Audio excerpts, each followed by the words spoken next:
Assalamualaikum warahmatullahi wabarakatuh. Kembali lagi bersama saya Marlina Rusmala SPD, calon guru penggerak angkatan 8 Kabupaten Hulu Sungai Tengah. Pada kesempatan kali ini saya akan menyampaikan tugas demonstrasi konstekstual penerapan segitiga restitusi dari modul 1.4 tentang budaya positif. Dari modul 1.4, saya mempelajari tentang segitiga restitusi, yaitu suatu proses atau dialog yang dijalankan oleh guru atau orang tua agar dapat menghasilkan murid yang mandiri dan bertanggung jawab. Pada segitiga restitusi ada 3 tahapan. Yang pertama, menstabilkan identitas. Yang kedua, validasi tindakan yang salah. Yang ketiga, menanyakan keyakinan.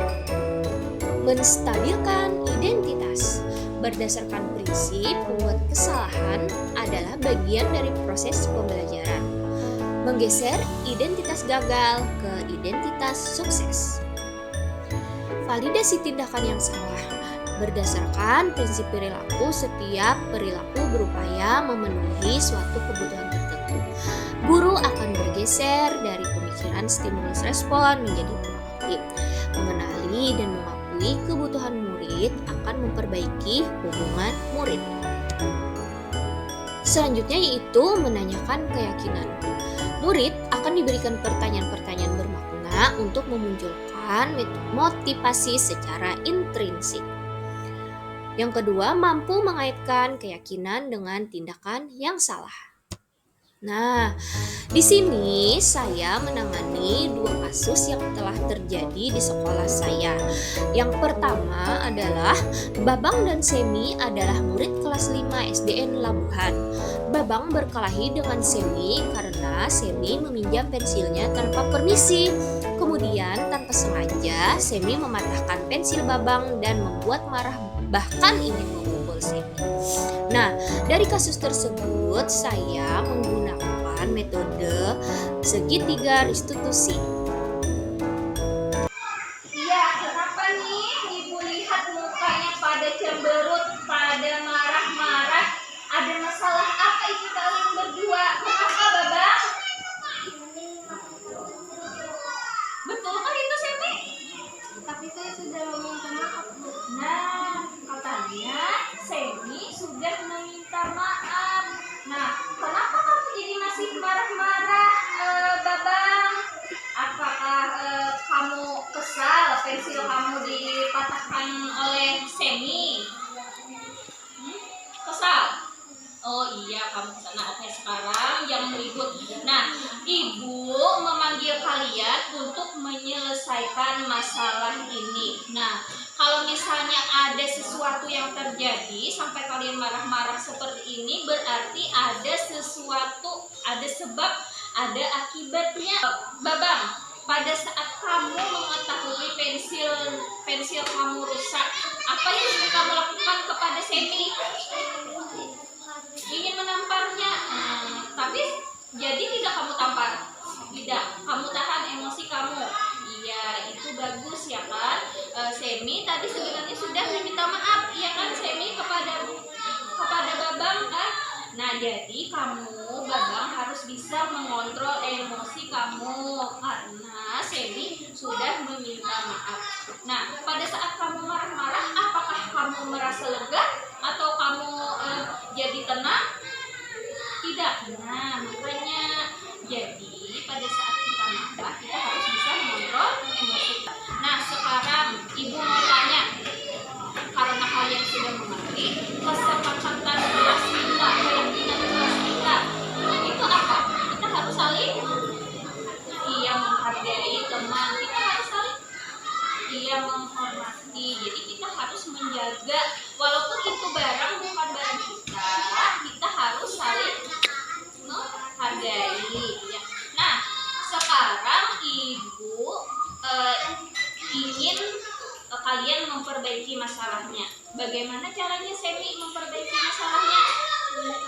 Iya, Semi meminta maaf. Nah, kalau dari Babang sendiri bagaimana? Pensilnya bagaimana?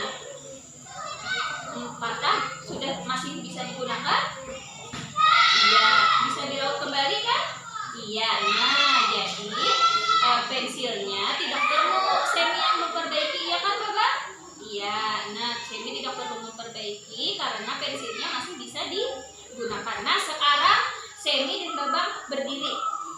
Nah, minta maaf ya. Iya. Iya. Nah, sudah. Ya, sekarang Selanjutnya, pada kasus kedua adalah kasus Nisa.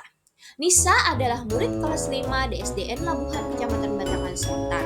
Nisa sering mendapatkan teguran dari saya karena sering datang terlambat ke sekolah.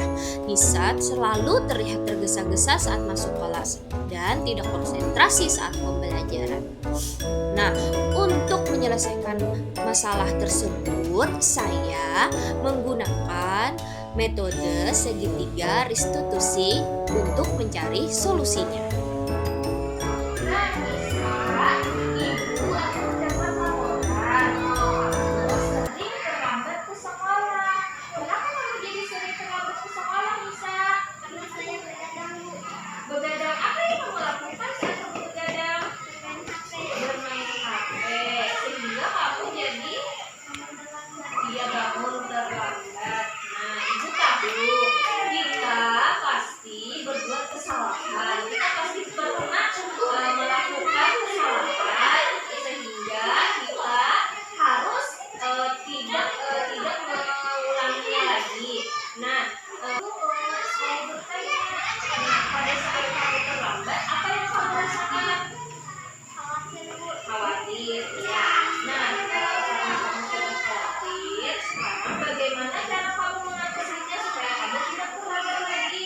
Saya tidak akan begadang lagi, Bu. Ya. Dan bangun tepat. Iya, betul sekali, kamu jangan begadang dan supaya tidak terlambat ke sekolah. Nah, kamu kan sudah mengetahui keyakinan bahwa kita kalau misalnya terlambat itu kamu melanggar keyakinan jelas mana?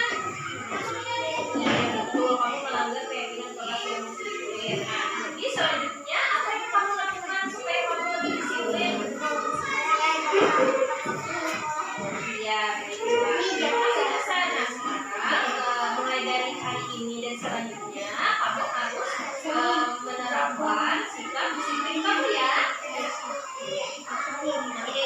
Nama saya Semi. Saya berterima kasih kepada Ibu sudah mengajak saya berdiskusi dan saya akan bertanggung jawab terhadap terhadap perbuatan yang telah saya buat. Saya sangat berterima kasih kepada Ibu Guru karena sudah mengajak saya berdiskusi. Saya tidak akan terlambat lagi datang ke sekolah dan akan menerapkan disiplin. Terima kasih.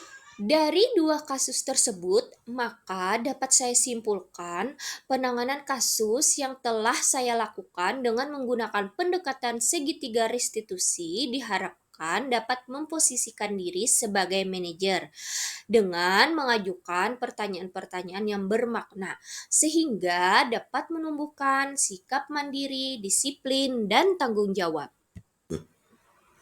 Terima kasih telah menonton. Semoga video tersebut bermanfaat. Salam guru penggerak, bergerak, tergerak, menggerakkan.